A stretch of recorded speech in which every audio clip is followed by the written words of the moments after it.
I think Yeah. I will definitely. I've got some knowledge on the formal side of actually being a trained financial advisor, but the whole reason that you are a part of FinancialMD is because you have a more organic interest in these. And don't get me Yeah. wrong, I'm interested in this stuff, but Right. your interest is, you have the beauty of not having to take the Series 7 and 66 and all the crap that I had to do. You Right. get to pick and choose what aspects of investing you want to get, drill down into and get really good at. And Yeah. Yeah, that's right. for sure, more than most residents. So I don't expect you to disseminate everything you know to every resident out there. That's not fair to them. But Yeah, that's exactly right.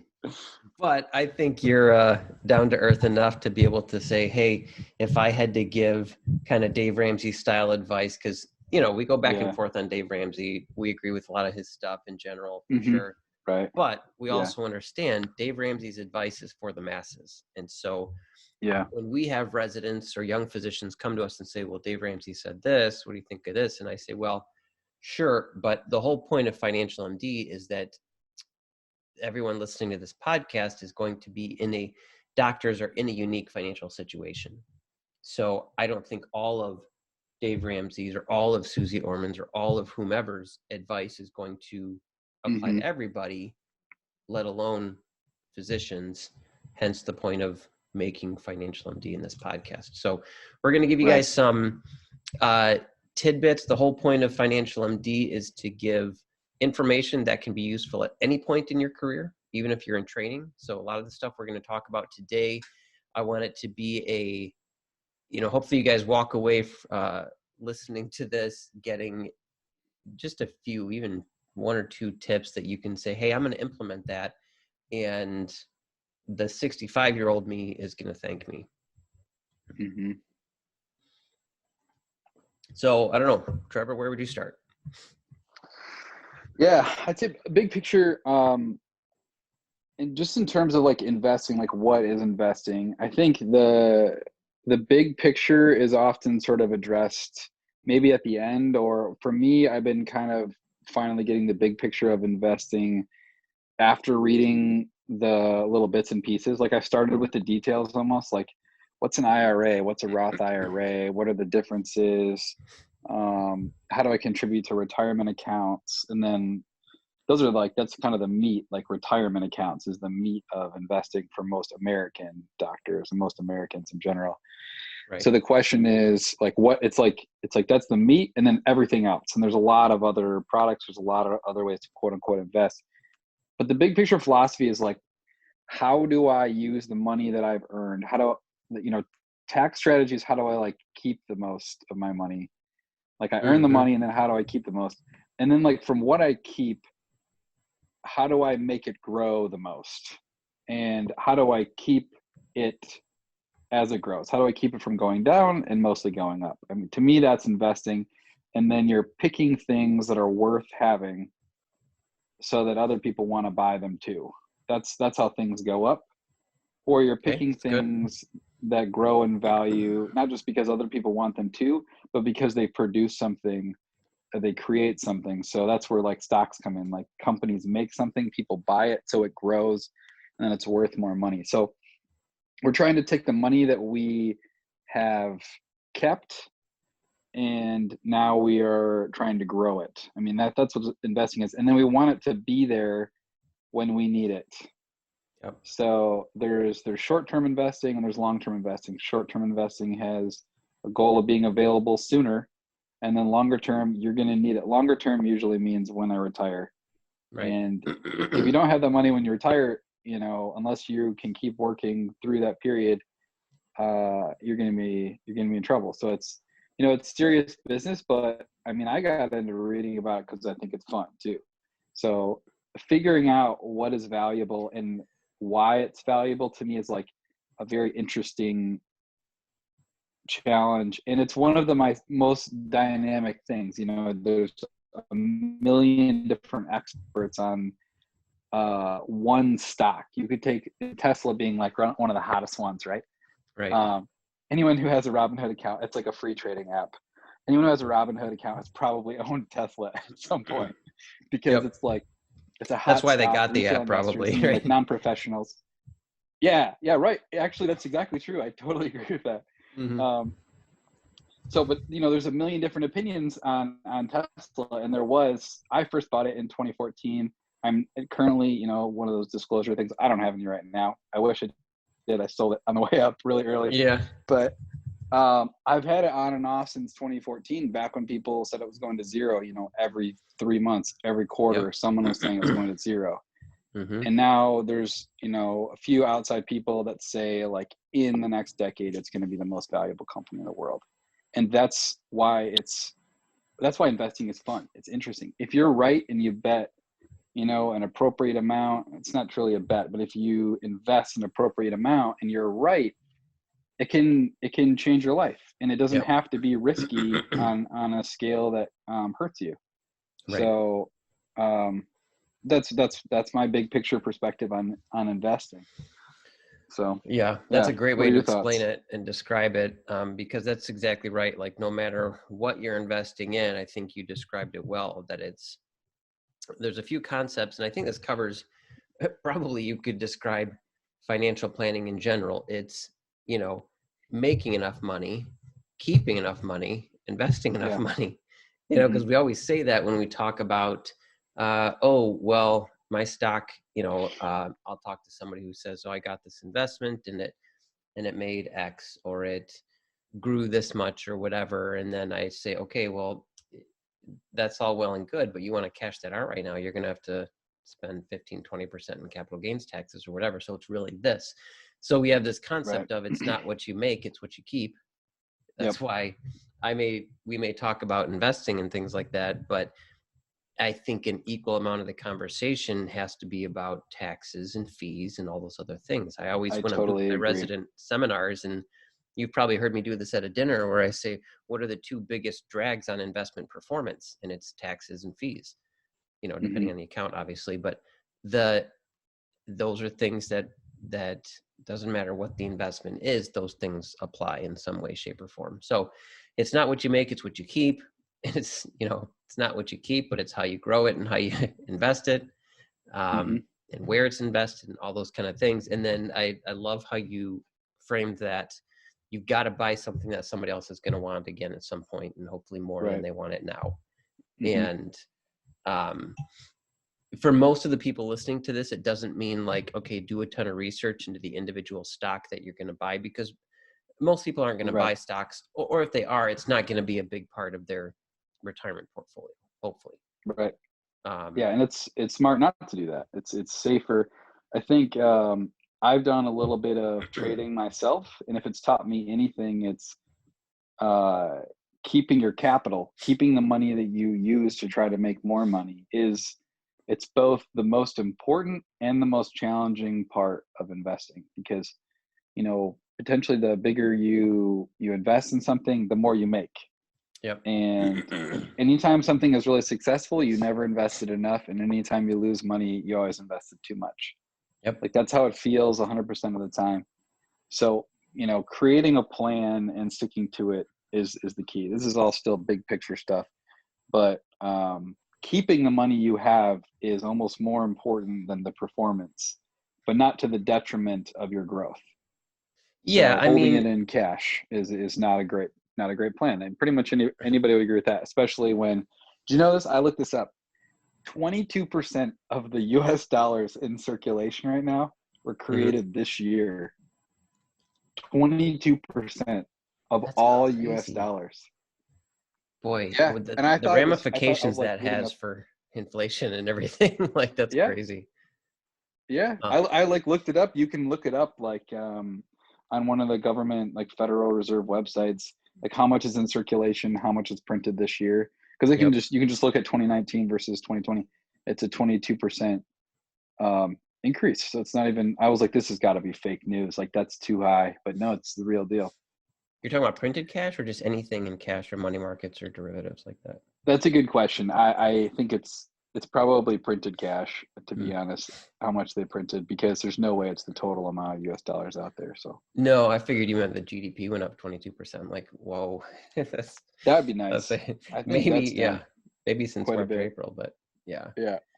Um, no, I've had this recently. This morning, I looked at a stock that I bought of a company that I know, and in the last 2 days, it's gone up 30%. Mm, And wow. have that same age-old conversation. Should I take my winnings and walk away or Hmm. leave it there? And it's like, honestly, I'll probably sell some and Right. leave the rest of it invested. It's just, Yeah. um, And it depends on what your plan is. Like the key is to make a plan. Like, if I put in this much money and it goes up this much, then I'm going to take this much out. And that's really, absolutely. like, to a degree, it's not literally day trading because you're not opening and closing a trade in the same day. I think that's the definition of that. But Yeah. it's kind of like day trading. It's just that you're not looking at it quite as much and you're waiting a bit longer. Mhm. Um, it's a short term approach, Yeah. and it almost doesn't qualify as investing compared to what we would normally talk about with residents, which would be like, retirement accounts and what can you Yeah. do.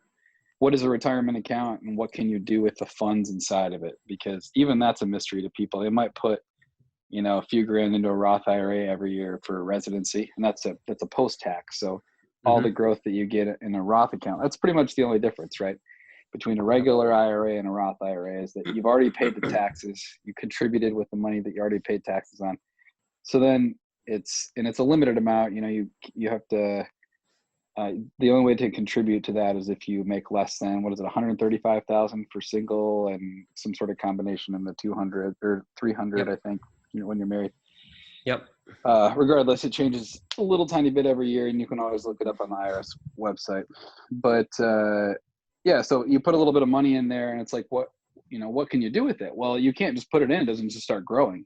You have to pick things that you buy within the IRA, and at least one of the books I read, that's apparently like a common thing that'll happen for the occasional person. They'll put the money in, they're just like, why isn't it going up? They'll check back a year later.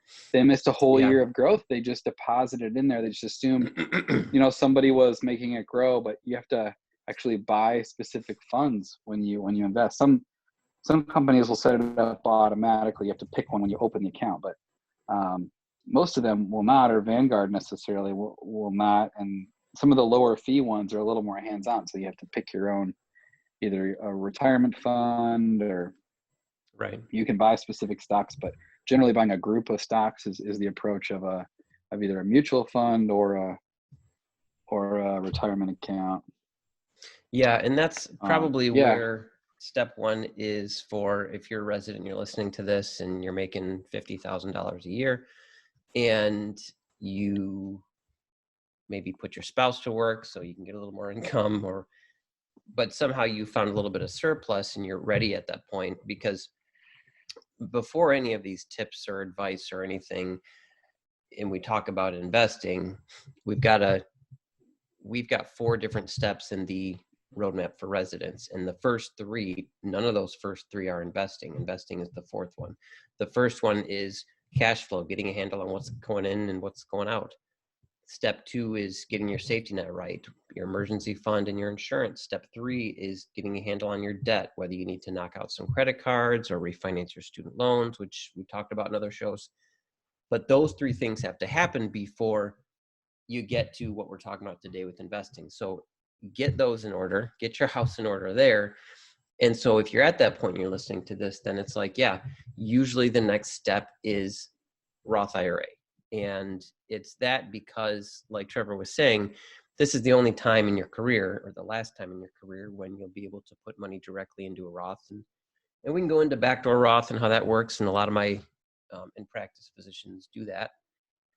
But the easy button when you're a resident is the Roth IRA. And the most you can do is $500 a month. And Mm-hmm. I have very few residents that are doing that, but a lot of them are doing Mm-hmm. $100, $50, $200, whatever they can do, because 30 years from now, they're going to want as much in this tax-free bucket as possible. And so Mm-hmm. that's certainly a piece of that. And so, yeah, Vanguard, Betterment, what else? Wealthfront, Personal Capital. Those are kind of places that if you're just looking for the easy button today, then that'll be a place to get in and get in cheap, and they'll do everything for you pretty much. You just give them the answers to a few questions, figure out how much you're able to save. They'll pick the investments for you, so you don't have to have what Trevor was saying happen, where you put it in and you realize a year later it's just sitting in cash. Yeah. Because I've had that conversation where I meet a new client and they come and they say, okay, I've got this other account. It's just not been doing very well. I think my advisor sucks. And I look at him like, well, he probably doesn't suck. You just have had this in cash for a year and, Yeah. or whatever. So, yeah. So that's that conversation is what do we do first? Well, get a handle on everything else, but then Roth IRA, and Trevor got into what's a mutual fund, and it's a collection of stocks, and you're basically paying, and this is where the concept of fees comes into, because you may say it doesn't look like I'm paying anything or my investments are free, but that's never the case. That's right. There's index funds and ETFs where they can be cheaper for sure, but what's happening is this company, whether it's Vanguard or iShares or BlackRock or whomever, is paying somebody to put together this fund and monitor this money, even if it's an index fund, which is basically tracking somebody else's list of stocks. There's still some fees and expenses to it. So, but all that to say, it doesn't have to be difficult or complicated. And when it comes to Robinhood, that's not a place, they don't do IRAs. So That's Robinhood correct. is a place, an app where you can, it's a place to find companies that you like or are interested in and buy some of their stock, basically. So I just got Robinhood a couple of months ago, and yeah, so I'm kind of figuring out and playing with it, but it's a game changer, probably. Not that this thing hasn't been out there before. I don't know. Would you say is Robinhood the first to do something like this with the It's fractional the shares and no first. cost and stuff? It's the first. They didn't even have fractional shares until I think within the last calendar year. Okay. But they were the first to have zero fee trading. That was what put them on the map. That was what drew in a lot of users. And then they opened, quote unquote checking account, or specifically it's a money market account. You may better know the details of the difference.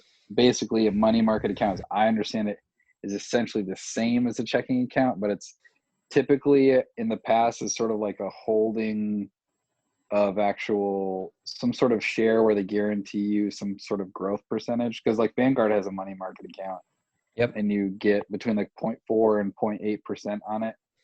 Sometimes more, sometimes less. It's not a guaranteed amount, but it's almost like it functions similar to a checking account, but I think you technically have shares of something. You do a money market is you're buying shares, and the share is always $1. Yeah. So there's, if anyone is interested in the whole cryptocurrency thing, it's almost kind of like they call these things stable coins. There's these cryptocurrencies that are tied to the US dollar, and they hold tightly to one, $1.0000. Yep. It's pretty similar to that, but it kind of has a Sounds return, like and the company who holds it must kind of from their profits share it a little. I don't know how it gets distributed, but that's a long-winded kind of aside there. I was just a little curious of what a money market truly was, but it sounds like it was about what I was thinking. So Robinhood has that, and then they have a money market account. So they're trying to get people to deposit their money directly onto there, from their jobs. And SoFi is trying to do the same thing. Well, I can tell you from my... But yeah, so Robinhood is mostly stocks, purely stocks. I do think they have some, From my standpoint, it's interesting. So a lot of these, Robinhood started this whole trend of zero cost trading. And then that pushed the big boys into it, like Schwab and TD and E-Trade, like all had to go to zero as well. And so people wonder like, oh, how can they do that? But turns out those were only made up a very small percentage of their revenue. The bulk of these custodians, which is where the money is being held, the bulk of their revenue doesn't come from these transaction fees and costs. It comes from the spread they make on the cash. Mm-hmm. So, they can That's tell right. you, I've got, Schwab has so many billions or trillions sitting in money market or cash. Everybody's got a little bit of cash in their accounts. And Yep. some of these custodians, call it a, conspiracy or not, they make every account hold at least a little bit. Maybe it's 1% or 0.5% in cash as part of their portfolios. That's just their requirement. And Mm-hmm. it's so all this cash that's sitting there as a requirement, they may say, here's what we're paying you on our money market fund that we have. So Schwab might say, yeah, we'll give you 0.25% because they're Mm-hmm. getting 0.5% out there in the world in any other scenario. So they're making that spread. And you may think Right. this 0.25 isn't a lot, but when it's on $500 billion, yeah, it's plenty. Yeah. And not only that, I mean, some of them, they have credit card divisions and they're making 22%. Oh, for sure. Yeah. Schwab's Yeah. got a whole And bank in mortgages and they can borrow, they can lend that money at, insane rates, yes. in And one of my various clients ways. does, we've just started getting into what's called securities backed lines of credit, where if you have a investment account, let's say it's at $100,000, you can get a line of credit off of that without having to pull the money out. So let's say, oh, I want to put a down payment on a house, or I want to get Mm-hmm. this or that. You only need $50,000. Well, you can borrow against that. So that 100,000 is all still invested, and it's the investment company giving you the 50,000, and then they charge you. Right now, I think she's paying 2.5, 3% or something. So pretty competitive, Mm-hmm. but they're still making money. So it's they're finding ways. Interesting. But yeah, so it's always interesting to get a little deeper into these things and find out see how the sausage is made and see where the money is made. That's But right. um, That's right. I think for our purposes today, if we're talking to residents, it's get your house in order with the budget and debt and emergency fund and those other things. And then Mm-hmm.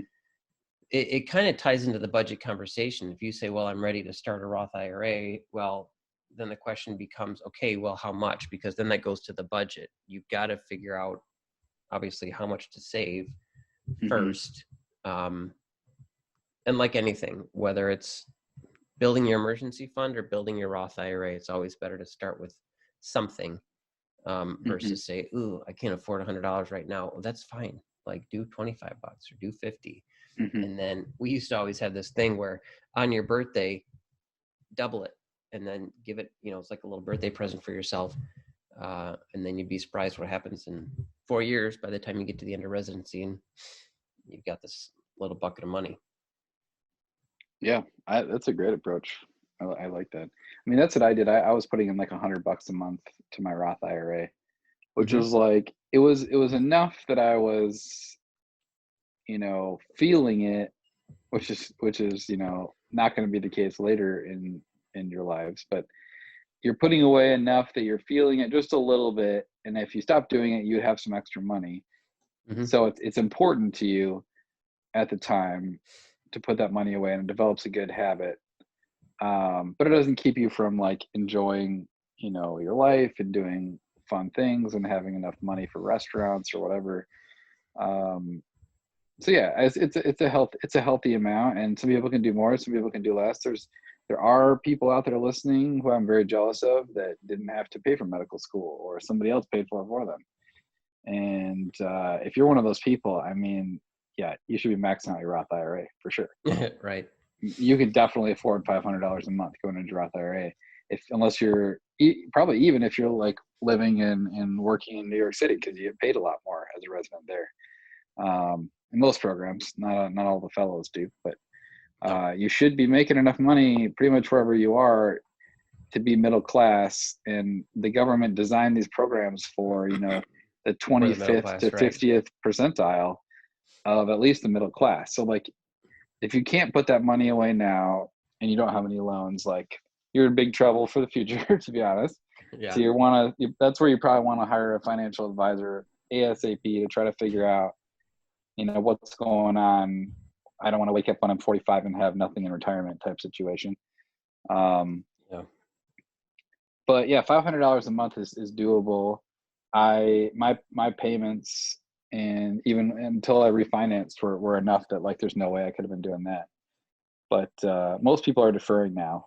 You know, even if they're not going to complete the public service loan forgiveness. Mm-hmm. Which way is it? You got it. PSLF. Okay, nice. Most people are doing that even if they're not going to do it to 10 years. So they have the money to put it away. Yeah. Yeah. Yeah, and that's kind of what I've seen too. I've sat with a lot of residents and done budgets with a lot of residents, and I would say 80 to 90% of the time they're able to put money into a Roth IRA. Not that there's things that they don't have to knock out first, but Mm-hmm. we're definitely able to get there in a reasonable amount of time. And there's, a lot of these things we talk about, we can't go into as much depth as maybe we'd like to in this show, but that's why we created the whole Didactic Minute video series. So get on our YouTube channel or Facebook and check that out, because that's where you're going to see a lot of these more specific topics that we drill down into a little bit further. So Yep. Yeah, and you do free consultations. I mean, if somebody's trying to figure out like where do I want to put my money, like they should, shoot you an email, give you a call. An hour right now, if you don't know what a lot of these terms meant, it's going to be huge. I mean, it'll make you like if you're worried about the fact that you're in residency, you're not making that much money. This hour would be worth, you'd be getting paid $10,000 for that hour, because you're going to save that much money later. I mean, you won't make a better rate of return in residency than sitting down and educating yourself on finances and what your plan is for the future. Yeah, it's a no-brainer. Yeah, I would say, in general, takeaways, most of you guys can do a Roth IRA, do it. The easy buttons are the Vanguards, the Betterments, the Wealthfront, Personal Capital, index funds, ETFs are what they're going to do for you there. Trevor, any other kind of, you think, quick takeaways or just in summary, what they should remember from today? Yeah, I'd say like the other thing to do is really just warn people. I mean, speculative investing on things like cryptocurrency or even like aggressive real estate opportunities, save those for your dollars that you can afford to lose later. I think as a resident, if you're not filling up your Roth IRA, like don't try to go to the casino to make enough money to fill up your Roth IRA. Like that doesn't make sense, right? You wouldn't go to the slot machine. And sure, like and John, I'm a big believer in, certain aspects of cryptocurrencies, but they're still speculative. And if you're not earning a lot, if you want to be a part of something like speculative, then just, keep it very limited. Even Dr. Dolly, the white coat investor, he knows, some people are interested in like Bitcoin or something, and they want to have a little bit of it, or they want to pay attention, or they're excited about the technology, but it's just it's so risky, and capital, keeping your capital to grow for the future is the most important part, and parking it in a Roth IRA is one of the safest places to put it. So that's why, I mean, if you read anything on his website, and he's a conservative investor, sure, that's his bias, but parking money into Roth IRA when you can really do it easily and maximize it, it's great. And there's a lot of other fun, exciting things, but I think a lot of people in residency are trying to gain something fast. If they're financial people, trying to gain something fast, quickly, so they can fill up the Roth IRA, instead of just focusing on putting a little bit at a time. Slow and steady kind of approach would have benefited me more, would have benefited a lot of other residents that I know personally. And it's just, it's hard not to do that. It's hard to follow that advice, but if you do it, I mean, you just won't regret it. I know people that did, and they're doing, they're killing it. They're just slow and steady, and they're doing great. So it's wise advice for a reason. Everybody says it for a reason. It's almost like they know. It's almost like they've experienced it before. You just listen to the people a little bit further ahead. It really pays off. That's absolutely true. I was just reading a White Coat Investor article today about um, just ways to look at debt, and he's very conservative when it comes to debt. Mm-hmm. Um, and so when it comes to investing too, for sure. I mean, we always say 5% of your portfolio or less can be in some of this very speculative, risky stuff, and that's kind of a rule of thumb. But um, Yep. the other thing to, slow and steady wins the race. I always close with this with my investment talks, is that the most of the wealth that you see or most of the millionaires were made from small, boring, consistent decisions made over a long period of time. That's 100% right. And I think it's a reality check for a lot of people. Mm-hmm. So, well, I think that's enough for people. I know Trevor and I could talk about this forever, and we probably will next time we get together. But um, Yep. again, we try to have these podcasts to give you in depth on certain topics, but for sure, there's more resources out there. Get to the Facebook group. You can ask questions of either me or other doctors out there. That's the whole point. And then check out the didactic minute videos that are on either our Facebook group or on the YouTube channel. That's going to go into specific topics, each one a different one, and there's new ones that come out every week. So plenty of places for more information. There's no excuse for not knowing. And then ultimately, get that consultation scheduled with one of our people, and just get your questions answered. Nothing else. You'll walk away feeling like, okay, either I was right or I was wrong, or one way or the other. But that's kind of the point, just to get a quick financial checkup. So that's all we got for tonight. We'll see you at our next episode, and stay safe, everyone. Awesome. Thanks, John. See you, Trevor. See ya.